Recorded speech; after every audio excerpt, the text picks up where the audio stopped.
नमस्ते। विपिन कार्की र के अधिकारीको नयाँ मुभी भोलि जेठ 8 गते रिलिज हुन गइरहेको छ। फिल्म हेर्नुभन्दा अगाडि यसको बारेमा यसको ट्रेलरको बारेमा छोटो मिठो हल्का ट्रेलरको रिभ्यू गरिदिन आँटेको छु है। कस्तो लाग्छ? Let's start. मैले फर्स्टचोटि यो ट्रेलर हेर्दाखेरि चाहिँ मलाई जस्तो नेपाली टिपिकल मुभी जस्तै लागेको थियो। अनि सेकेन्डचोटि जब फेरि मैले यो ट्रेलर हेरेँ नि, त्यसपछि झन् मलाई यो ट्रेलरले झन् इन्गेज गर्यो क्या। झन् मलाई झन् मन पर्दै गयो।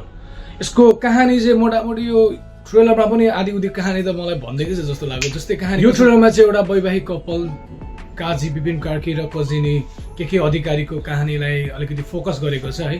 फर्स्ट अफ अल विपिन कार्कीको क्यारेक्टरको कुरा गरौँ।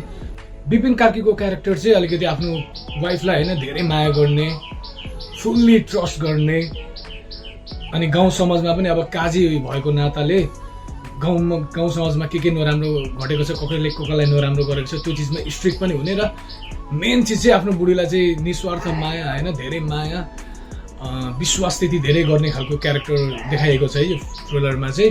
अनि कजिनी के अधिकारीको क्यारेक्टरको कुरा गर्नु पर्दाखेरि सेम नै कजिनीले पनि आफ्नो काजीलाई त्यति नै माया गर्ने, बट उसबाट चाहिँ के एउटा गल्ती मिस्टेक के भएछ होइन, त्यो चिजमा चाहिँ एउटा झुट बोल्छु भन्ने टाइपको यो कहानी भनेको नै जस्ट ट्रेलरमै छ है। केही झुट बोलिदिन्छु, बरु गल्ती भए पनि होस्, यो झुटले मेरो सम्बन्ध बाँच्छ भने म झुट बोल्न तयार छु भनेर टाइपले एउटा झुट बोलेको हुन्छ। अनि त्यही अराउन्ड यही स्टोरी अराउन्डमा चाहिँ यो कहानी, यो फिल्मको कहानी छ जस्तो मलाई लाग्यो होइन। ओभरअल यो कहानीलाई यस्तो हेर्दाखेरि चाहिँ हल्का हल्का कहानी बुझिन्छ, बट अझै यसमा कति चिज भनेको छैन। त्यो चिज जान्नको लागि चाहिँ स्पेसली यो मुभी हेर्नै पर्ने रहेछ। भोलि जेठ 8 गते रिलिज हुन गइरहेको छ।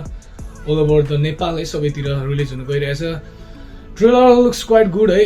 अलिकति सिनहरू पहाडतिरको गाउँको सिनहरू पनि एकदमै मलाई मन पर्यो होइन, जहाँको जुन कल्चरहरूको बारेमा पनि छ होइन, कल्चरहरू पनि देखाएको छ, सिनेमेटोग्राफी चिजहरू बबालै मलाई लाग्यो। होप यो फिल्म आशा छ उनको स्विटर जस्तै विपिन कार्कीको सक्सेसफुल फिल्म बन्ने आशा जस्तै छ। होप हेरौँ के हुन्छ। Thank you. आजको लागि यही नै बिदा माग्दैछु।